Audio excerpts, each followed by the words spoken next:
guys, welcome back to my channel. My name is Tia, aka Teacup Simmer, and we are back in our Lazuli Tribe. I'm so excited. I've missed these guys so much. As you guys know, I tend to record in bulk, so it's been a couple weeks since I've actually played with these guys, but we finally made it. It looks like Sugilite has finally met her king. So if you guys are just showing up, this series has actually been going on almost as long as one of our other niche series. But the Lazuli Tribe is very interesting. We have our blue-eyed, beautiful, multicolored patterned adventurers that have been traveling all around the archipelago, breaking ground on each different island and ushering their more timid, berry picking, like giver cousins and brothers and sisters behind them. And like Sugilite's family was a set of we call our brown nichelings with either brown or black eyes givers, and a set of givers that ended up having purple eyes, and they became another set of creatures called our warriors, and they're all the way over here. I always miss them. They're all the way over here. They're all beautiful. Some of them have those beautiful purple eyes, some do not, but others they all have that great ram horns and that claw that make them amazing warriors that are going to be able to protect our tribe. Unfortunately, we have way too many nichelings. As you guys have heard me talk about before, right now we're just trying to make sure we keep a lot of those immunity genes alive so that we can narrow down our creatures to just a select few who are going to either end up having the babies, or that will either be the ones that transfer over. I don't think we're going to do this one. Thanks to Trinket for giving me some feedback on that. I think we're going to go to this island, but we still want to break ground on all of the area around here, but I don't know if we're going to be able to.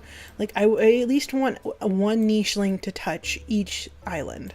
I think that's a good goal, to have at least one nicheling touch each island. So we're going to probably have our swimming nichelings be the ones to kind of get to maybe this island, definitely this island, because there does not seem to be a really great jump off point for this one.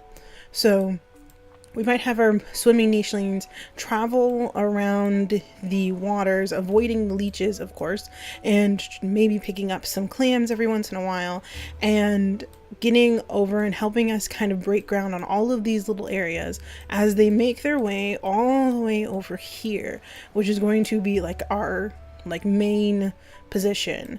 And then we're going to have all of the nichelings that we want to eventually who are gonna basically maybe some of the babies of some of the ones we've gotten used to, maybe some of Oceana's children or Emiko's children, and definitely Isphora, because we absolutely love Isphora and her beautiful yellow coloring. We'll end up going over to this little port over here, and then we'll basically start a new era in our Lazuli Tribe with all of our creatures following the ways of the ocean and going wherever their goddess kind of pulls them, which I think is really cool. So Alexandrite finally met his queen, so I think he's definitely going to be very smitten with her. These two are kind of going to get to know each other a little bit. Helio has 8 days left. I don't remember who his mate was supposed to be. Carnelian was mated to Citrine. I'm pretty sure that's GD. No, not Opal. Carnelian, AE, and GD. Okay, so Opal, who did you mate with? Opal is GD. Helio is AE, and I think GE. Yeah, so Septarian, I think, Septarian didn't have a mate. I think that's what we were saying. Septarian doesn't have a mate yet, so he's GE. Ooh, Isphora! I think I might have found you a mate. Oh, that's so cool. Oh, that would be nice, especially since I don't think she's ever seen another nicheling that's her color before, because she's always been like alone with a bunch of like giver creatures who they all are similar and they all have similar coloring. The blue eyes they can kind of get used to. These guys have kind of grown up in an area where blue eyes are like, they have like an itch in their paws, but they only follow it by moving to one of the islands that some of their cousins have opened up for them, and they kind of get that that need to adventure out of them, but they don't always have the same like really deep deep spiritual need to adventure that we say some of our other blue-eyed nichelings have, especially the ones that are born to these main nichelings, who end up basically having babies, tossing them out of the nests and telling them to go forth and do whatever they need to, because they're not really teaching them to stay close, stay nearby. They're basically saying, okay, well, you were just born, go, get out of the nest, go find things, go explore, go stretch your wings, get that itch out of your paws that's pretty much going to be there the entire time they're alive. So these guys, I think Helio, you already had a baby with her. So we're going to finish exploring this area and hopefully we'll, oop, there it is. Oops, I forgot how not strong he is. And let's see, all these places, and let's see, let's get Carnelian. You're gonna end up having another baby, so we're just gonna put that there. We're going to clear the grass around the baby. So we've gotten the king and the queen done. I think Alexandrite would definitely be kind of putting out proclamations closer to the end of his life, saying, okay, well, it looks like everyone is getting settled. We have it looks like we have enough food to last us. We need everyone to explore the rest of the islands, because we want to make sure that we do what our ancestors didn't get to do, which was see everything that there is to see on this island. And I think everybody would just be like, okay, fine. These guys have been super comfy right here. And I think we found our new pair for this island, Navarre and Riscura. I remember because I love her. I love her name. I think she's amazing. I think Rhea, B and H. I'm pretty sure Rhea was one that we wanted to make sure passed down that H gene. I think she did. Yeah, she did. She passed it on a few times. Let me see. Rhea, how many babies did you have? Kuro. Let's check. How many H's do we have? So we have 1, 2, 3. So Navarre is going to also help pass that down. So I think she's fine. I think she's fine. Rhea is probably done having too many babies right now, unless we find her like a really amazing mate. I don't think, and she isn't really as adventurous as some of her cousins, so she's probably going to stick around. Alvar, B and C. I don't think there's anyone who would be good for him. D and A, DC, IA, Zircon. Who did I say Zircon was good for? Oh yeah, Zircon and his Phora could have a baby. And Emiko could have a baby with Zircon as well. But Oceana, I think, is going to be interesting. She's also a blue-eyed nicheling. It's always really interesting because we have such a big family, so it's hard for me to tell. I think these guys will be fine. Good eyes, hind legs. And she has that fishing tail in there, and I think we need to get rid of that bad eyesight. And what's her? She has really good fertility. This is also why we want to keep around a lot of our giver nichelings, because our giver nichelings have the best fertility. For some reason, when we have nichelings with like really great traits, their fertility seems to go down a lot. So like I think Isphora has good fertility, but I think over here maybe someone has the fertility tends to, oh there it is, Septarian has 2 fertility, Citrine has 4, Helio has 4, so like they start to have like lower fertility for some reason, and it's super annoying. Let me see. So we're over here in our small little family group. Yuga used to be one of the babies of our warriors who are over here, and so he went over with these ocean sisters that were from one of the islands all the way on the other side, and they basically enchanted him with their tales of like their travels in the oceans and things like that. And so he ended up falling in love with them, and they now like stay with him and follow him around. And I think, okay, Reef, we're gonna need you to have another baby, sweetheart. Dang it. See, this is what I mean. She has bad fertility as well. Let's add this in here just so that we can see if some of her kids will have a little bit better fertility.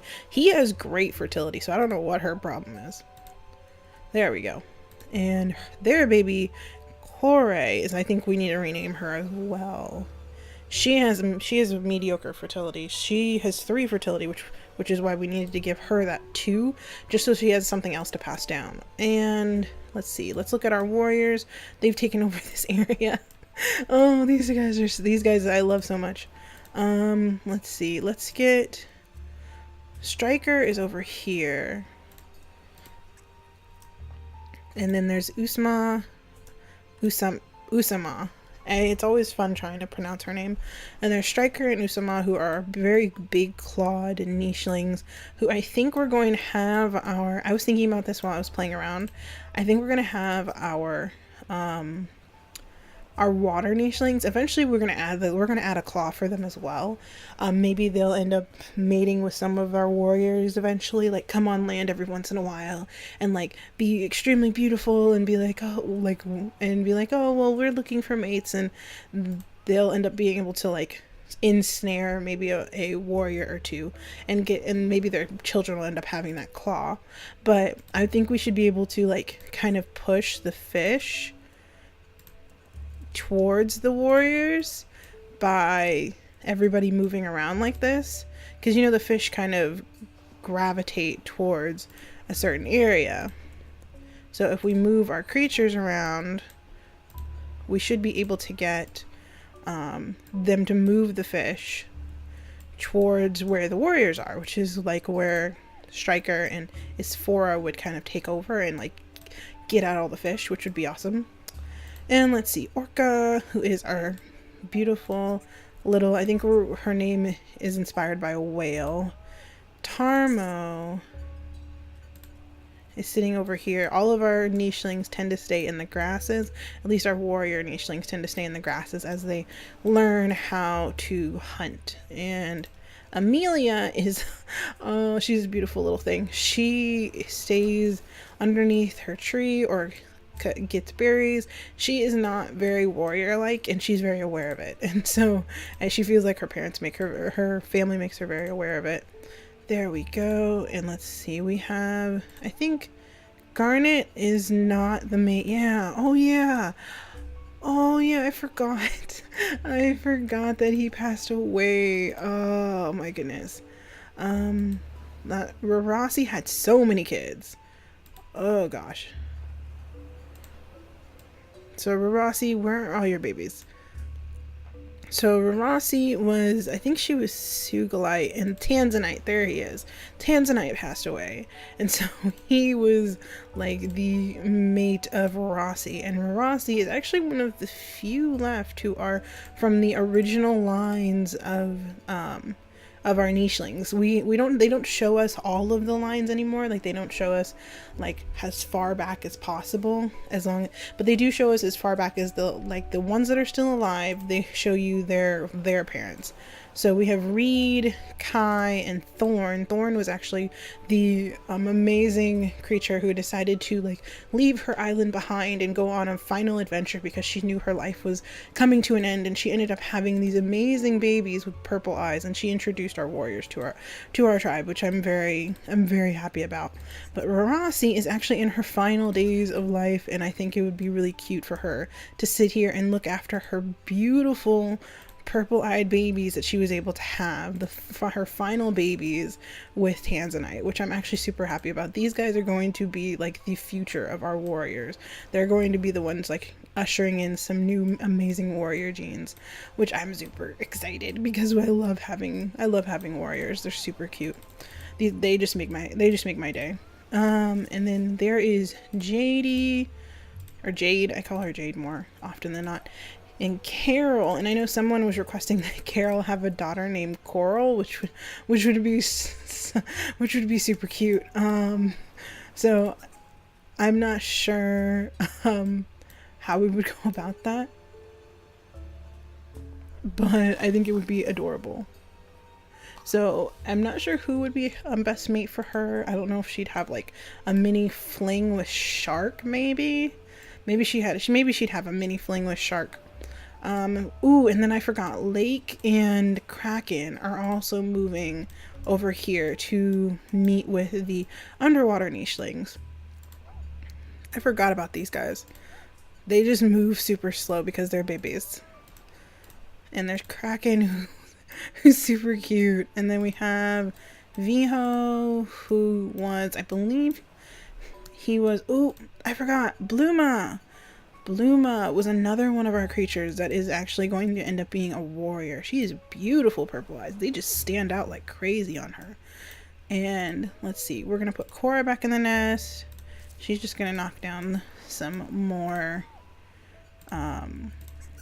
Let's see. I think Tahu. I don't think Viho is having babies with her. Maybe? No, not Tahu. Maybe? Oh, I don't know. I think these two were kind of fighting for her affections. Not positive, though. That was my phone. And then we have Adsila over here. We have this family over here who's actually being very busy with having a bunch of babies, but they tend to seem to not have that water body. For some reason, Urchin is the only one that has the water body, and she can't really move that much because she's blind, so she can't really go too far away from the shore, but her father's looking after her, and so he's just picking up nuts. And then I think Airsil is going to be here. We're still going to have them try and have some more babies. Urchin can only go so far, though. So she's just going to sit underneath this tree right next to the water. Because she knows she needs to be in the water and be near the water. But she just can't, because she can't see. She can only hear a certain ways around her. And then after that, she's kind of like, well, I can't hear my dad and I can't hear my family. I don't know where I'm going. That type of thing. Let's have these two pick up some food. Let's have Tahu come back this way. Kimmy, who I still feel like is Kimmy the Undying, because she's always around. And then there's Duke Nuta, Gavon,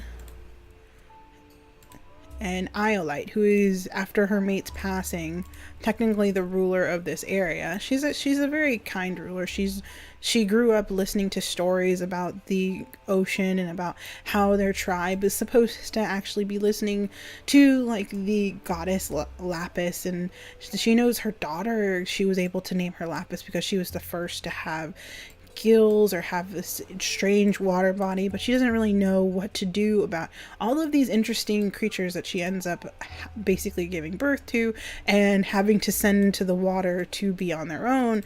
And she's not really good at letting go, so she's had to watch all of her children like leave her behind. But she's still a nice queen. Or like a mini queen, because I don't know what we call, like, I don't know, in my head I feel like they act like kind of like wardens, like in Game of Thrones, like they rule over a section of the kingdom, but Alexandrite technically rules everything. Let's see, we're gonna have Alvar move Charna. Let's see, Zeru, do you have anything we can use? No, so that Nimble Fingers didn't really get passed down by too many. I think Alvar is the only one who has it. So that Nimble Fingers may be something we want to breed back in, because it doesn't look like either of these guys. Let's see. Nope, neither of them have it. So let's see if we can add it in. There it is. And then we're going to let's have Navarre added in as well. Just so that we can keep, and he needs to add in that fertility, so we can keep some good fertility in the family. And let's see, she has good fertility. Yeah, she definitely has good fertility. So he's going to move over here and basically introduce himself to the other side of the family, since he's been on this side of the island for most of his life. Zaki is okay with being a loner for most of his life, actually. I don't think he's too upset or too interested in doing anything else. Let's see, is that everyone? I feel like it is, but for our tribe is way too big for me to take chances. Alright, so let's skip the day. Okay, someone died and we had 3 new babies, and I still didn't remember to name all of the old ones. And oh, the game has been moving beautifully. I love this. Alexandrite, how many days do you have left? You have 6 days left. So glad. How many days you have left? She has 8 days left. So his reign is not going to last for that much longer. Let's see. Let's move little baby Carnelian. Someone got a leech. Oop. Lapis got a leech. Lapis is leading her family over to this side. Let's see. Who can come save her? Who's close enough? Cora. Who got another leech? Oh my gosh, too many leeches. Okay, so Shark got a leech. So I think this is what's gonna happen. Coral is gonna come and basically kind of have like a little mini fling with Shark, just because I think they'd be cute together. But I just kind of want to see what type of babies they'd have. And then she is just gonna sit here and have that baby because I don't really feel like moving her. And where is the other leech? There's way too many leeches. Oh, there it goes. Urchin! Another one got you. I'm sorry, love. Oh, you can't see it anymore. I think it's on the back end. I don't think they let you see leeches anymore. But her dad's just gonna come down and help her out with that. Seiko is going to have another baby, hopefully. Let's see, can she move all the way over there? Nope. So she's just gonna have that baby right here. Becerra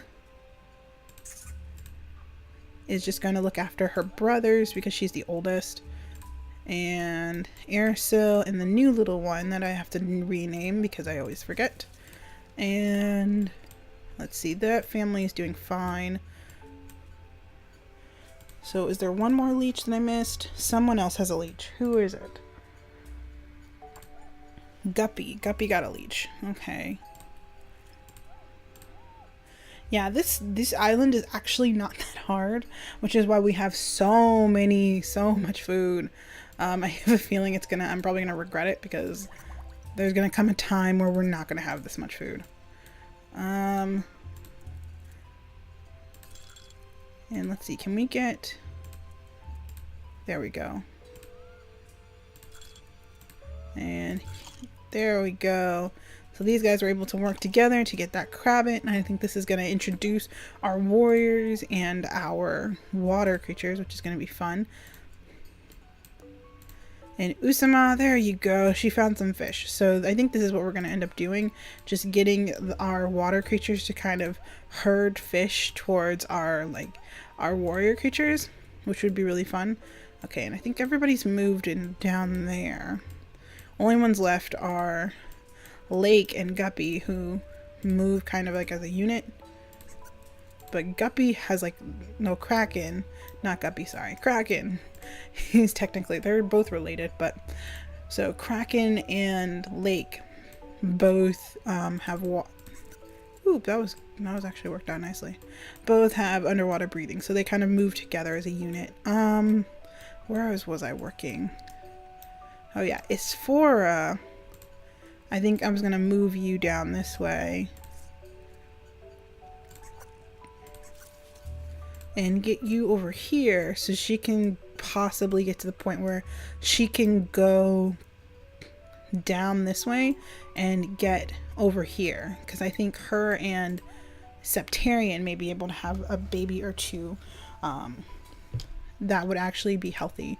So let's see, and I think Opal had a baby, Duke, who looks almost exactly like Septarian actually. DNA, I think he might have been that baby's father. Actually, I'm not positive now that I think about it. Duke, who, nope, it's just Helio's baby. You just can't tell because they all look very similar. Okay, and then let's see, the nest is open now. So Opal, yeah, Opal and Helio have been having babies. So we're just going to, oh, come on, there we go. And I think these guys would be immediately smitten with each other, but we got to check all of their genes. So C and A, good fertility, no pattern, brown, purple eyes. blue and purple eyes, so they might have more warriors than actual, like, what's it called? More warriors than travelers or adventurers, which it would be interesting. Which might mean that the whole tribe might take more of a military or like aggressive turn if Sugilite has more babies that are like more in the image of her or have more of her tendencies than Septarian children or Alexandrite's children, who end up like or Alexandrite, because he is more like, oh, we just need to like explore everywhere, and she would just be like, well, of course we need to explore, but we still need to protect the area that we have, and I still want to actually conquer things, like actually conquer. So let's see. She's good eyes, good this, good that. I think it's a good mix. I'm actually not too upset about any of this. So I'm going to have them breed and then have her sit in the nest. And he'll still stay on top of his bunny burrow. And these guys, I think so. Let me see. Carnelian will stay together with them. So they'll have like a trio of nests, which Sugilite will kind of reign over. I think she'd be very happy about that. I don't think she'd be used to being in such an area with so much open space. She'll be used to like keeping all of the nests covered, because you're supposed to keep the babies protected, and how are they supposed to learn stealth and like fighting tactics if everybody can see everything everybody's doing? And I think all of the travelers are like, what do you mean fighting tactics? Okay, let's go this way. Carnelian is fine. So the king and queen are going to be expecting their first child, so this is going to be interesting. Who is their baby? And ooh, I forgot, Emiko had a baby. Oh, she's so cute. Ismay. Oh, she's like a double nimble-fingered little one. Oh, that's super cute. Okay, so BEIA. So maybe we'll get Zircon to have a baby or two. Zircon. And he has some cracker jaw, so that would definitely make some really great babies with Emiko, who I'm pretty sure I fixed. Yeah, I already fixed her eyesight, which is good. And then I think Razor is just going to sit here, work on these nuts. Like we said, all of our giver creatures just basically have maybe like especially if they are born with blue eyes, maybe have like a slight itch to kind of like look around, explore new things, kind of clear some area, and maybe change to an island or two, but they don't have the same drive as some of our other creatures. Whereas these creatures are pure giver, other than Navarre, who is technically is technically a creature that used to be, I think he used to be a warrior creature, I'm pretty sure. Who are his parents? No, Larima and Rhodonite. So no, he didn't used to be a warrior creature. He is also a pure giver. He just looks a little bit different. And then we're going to get Kuro to move, Rescura, and then these guys are going to start their own little family. And I think we're going to get Charna to move down this way. And Alvar is going to take over picking up food over here. Rhea is going to sit here. Navarre, let's take over this berry bush, and let's have Zeru come this way.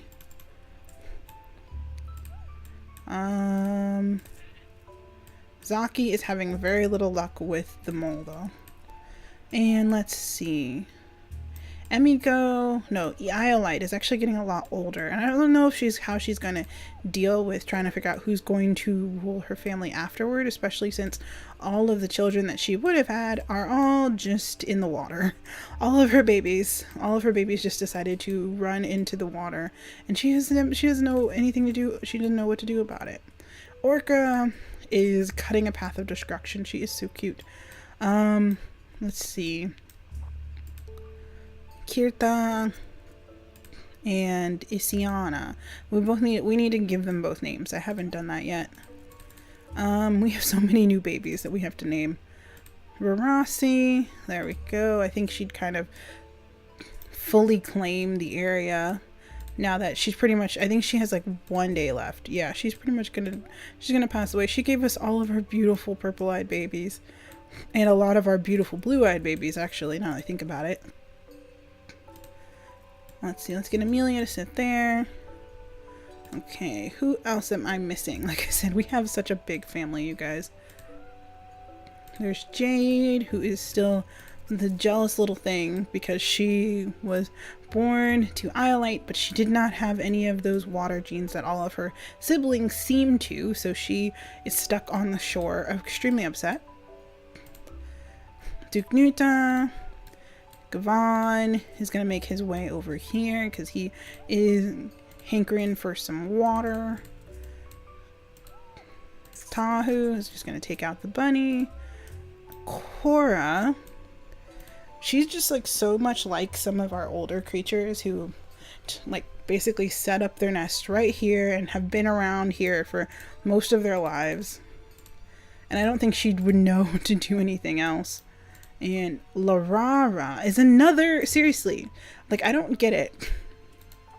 She is the only one that has the water body. She's the only one of anyone she ever breeds with that has a water body. And every single time, or like every other time, she tends to have a baby that has water body.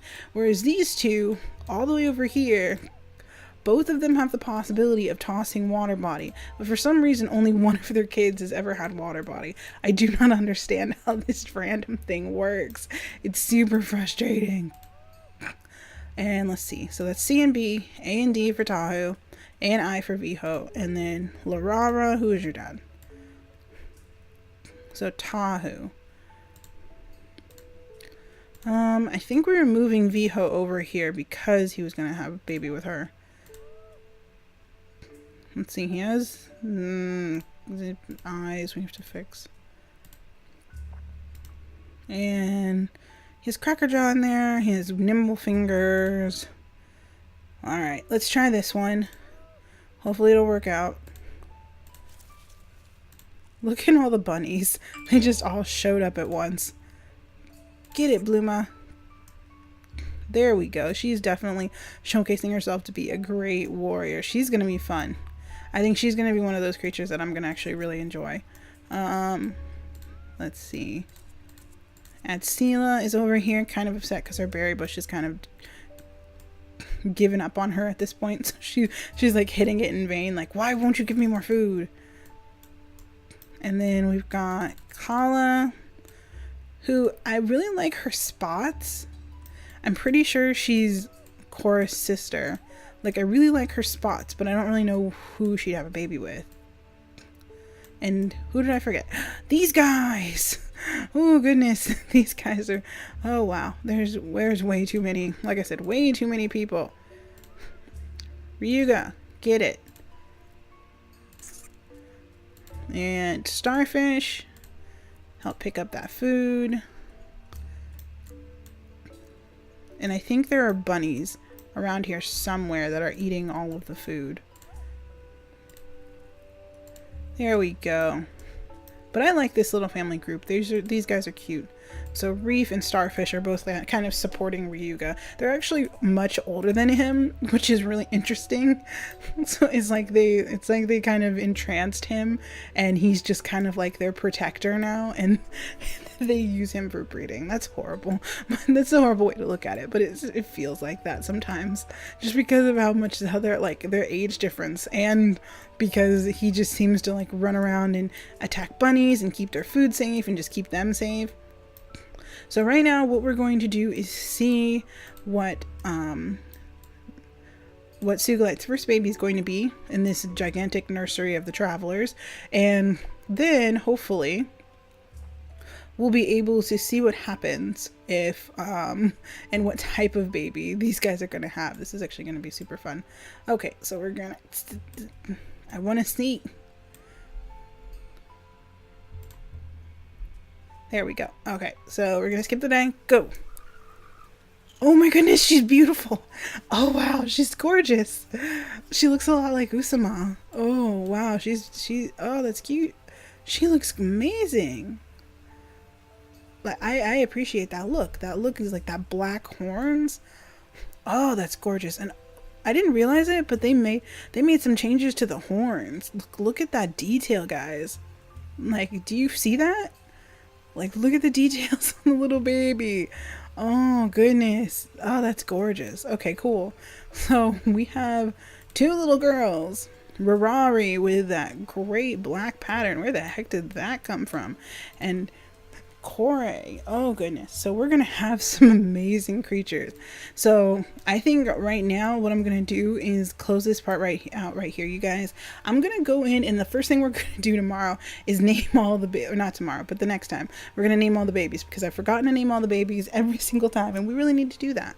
So I'm gonna thank you guys so much for watching. If you enjoyed this video, please let me know down in the comments. If you guys have some more names for me, please include them, because I'm gonna go on a gigantic naming spree next time. And so if you guys enjoyed this, please leave a like and please subscribe if you really love me, and I will see you guys next time. Bye.